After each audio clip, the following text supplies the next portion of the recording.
Yo, my name is Caleb Williams, and this is the Poker Odyssey. So, what is the Poker Odyssey? About 2 years ago, I quit my job to pursue poker and vlogging full time. I really love two things, poker and traveling. Many people were doing a poker vlog, but not many were going to different places and documenting their experiences. I wanted to travel across America, live in a place for a month, talk about the poker scene of that place, as well as all the cool things you can do in that city. It sounded like a brilliant idea that I knew many people would love to watch. There were some problems though. I didn't save enough money, traveling is expensive, and turns out you have to be a professional to be a professional poker player. What does that mean? You have to love playing poker in my opinion. You can't half-ass it, show up to the tables a few times a week for a few hours each session and think you're gonna come out on top. You have to grind the hours. That goes for being in the lab too. Poker study is paramount to being a professional. Lacking those few things have had me turning my wheels for the last year and 9 months. Luckily, about a year ago, I met the Soft Y crew when they came to Austin. We hit it off and I was blessed to have the chance to build a relationship with Berkey and Chin. So, that brings us to today, a new vision of the Poker Odyssey. The Poker Odyssey has now become the thing it should have been in the first place, a look at my journey to becoming a professional poker player. Along the way, I'll recap some of my experiences at the table, in the lab, and in my personal life. Join me as I go on my Poker Odyssey.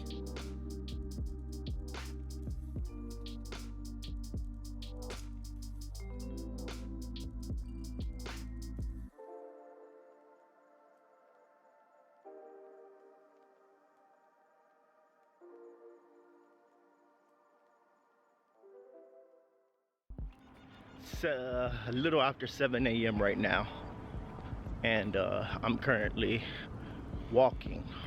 Why am I walking so early in the morning? Well, because I'm doing 75 hard with Berkey, and I also have to travel today. Where am I going? Well, the plan is eventually to make it to Central Texas, the Austin/San Antonio area. But today we are currently going to be driving to El Paso and stopping for the night. So I'll be there for a while. Gonna miss Vegas. One thing I'm really gonna miss are these views.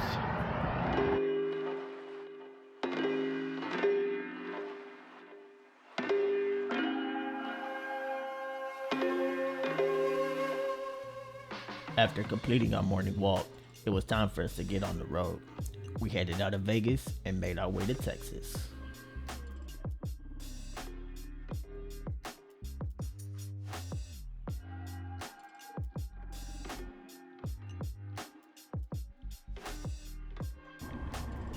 Alright y'all, as y'all know, we're going from Vegas to El Paso today.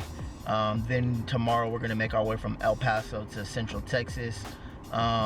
But because of all the traveling, it's a little bit different than what my normal day would be, especially when it comes to 75 hard. So what does that mean?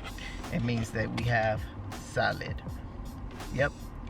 We're gonna eat this right now. We're off on the side of the road, just right outside of Phoenix. Nothing out there though, into the abyss. All right. What else do we have? We have water.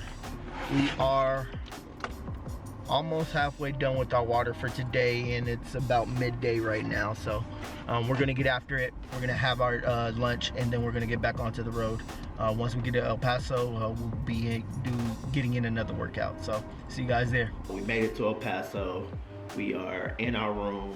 We are almost done with our water here. Gonna head on and finish this off right here. Gallon of water done.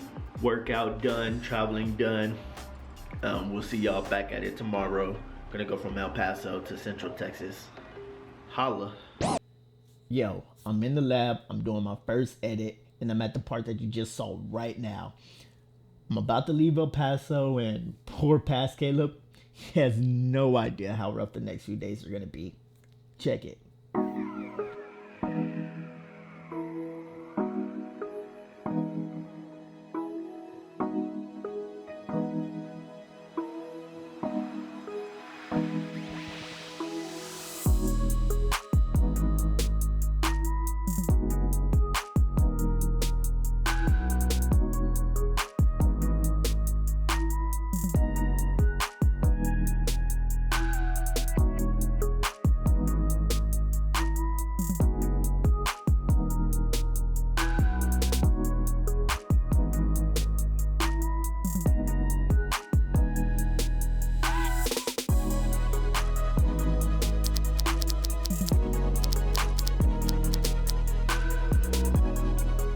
day 3, as many days in Texas.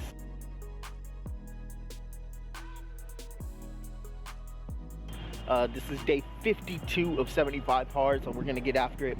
We're out at this school that's around the street from my Airbnb. We gotta make sure that we get our walk in, our outside exercise in for the day.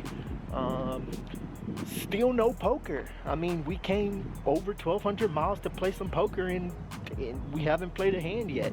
Hopefully we can check to see if the card rooms are going to be open today and see if we can get into some action, because it has been a while. So we're going to get after it, finish this walk, and then hit the tables. Just when we thought we were going to get some reprieve, nope, it's snowing. And when I say it's snowing, I mean it's snowing.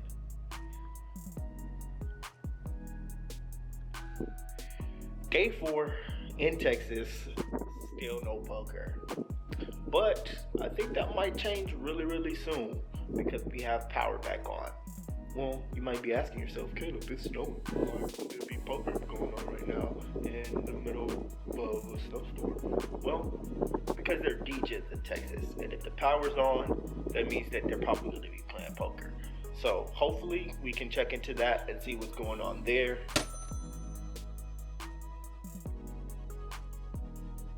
All prospects of Texas poker had seemed to be lost. But wait, what's that? A glimmer of hope? So, Rounders is there, but due to the events of the past week in Texas, they have moved to here. Across the street, Skywalk Sports Bar, Barbecue and Grill. That's where Rounders is.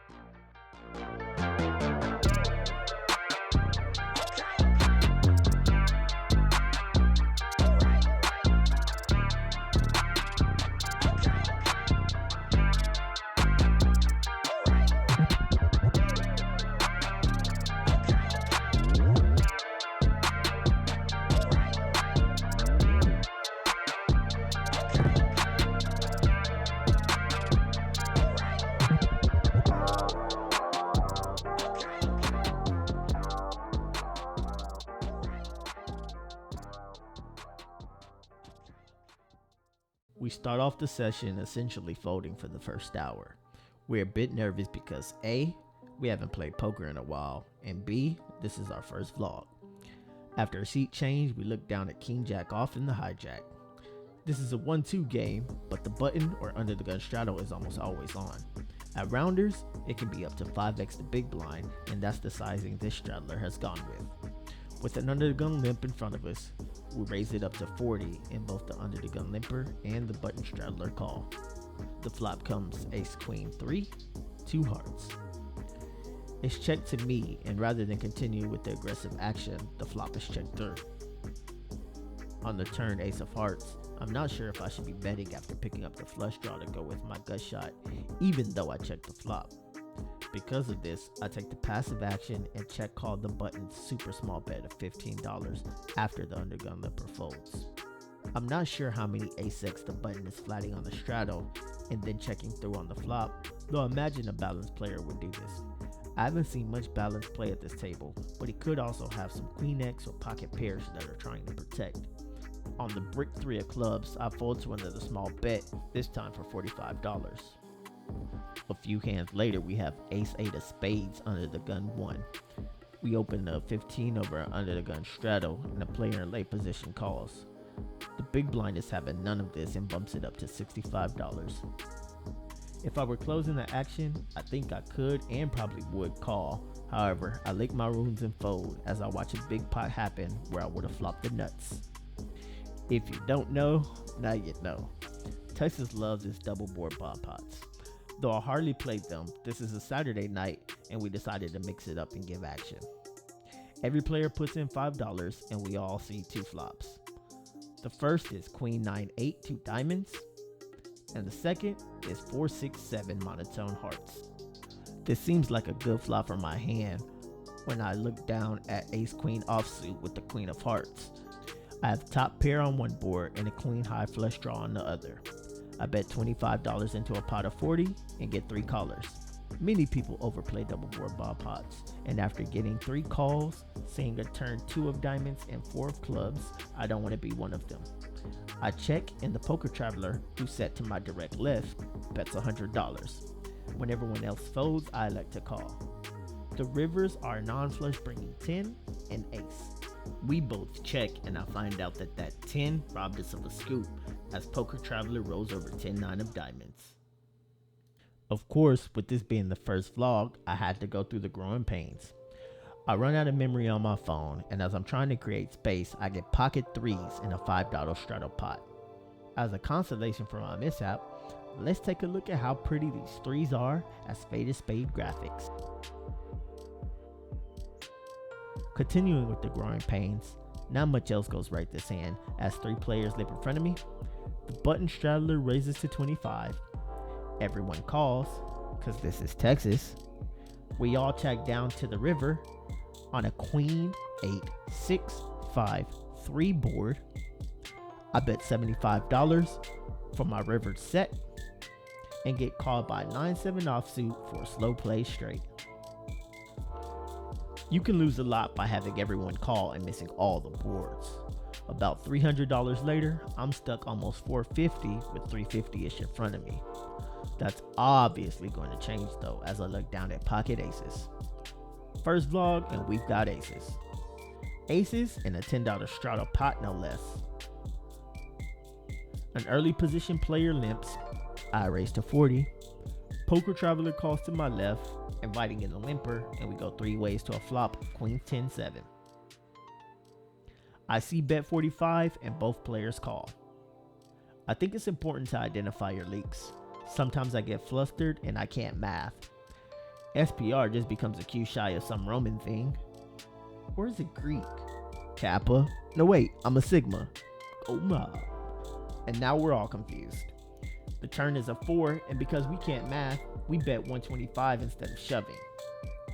Not sure if our sizing got the call or if we missed out on value from a draw that would have called a shove.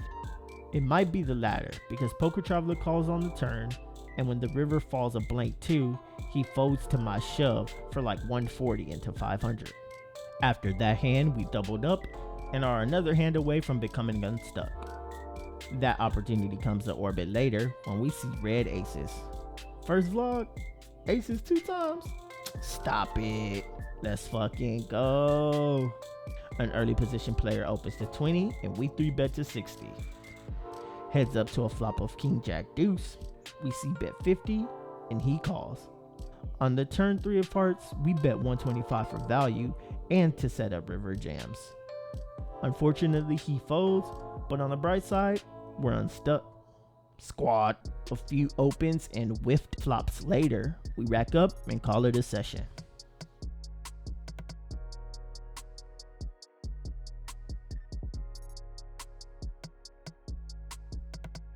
Alright y'all, just getting back to the Airbnb from our little quick session at Rounders. Played for about 3 hours. I think I lost $5, but all the session stats will be right here. Make sure y'all stick around. We got more to come for the vlog. Like, subscribe, and if you haven't already, make sure you sign up for Software TV. Excellent price right now at $9.99. Link in the description below.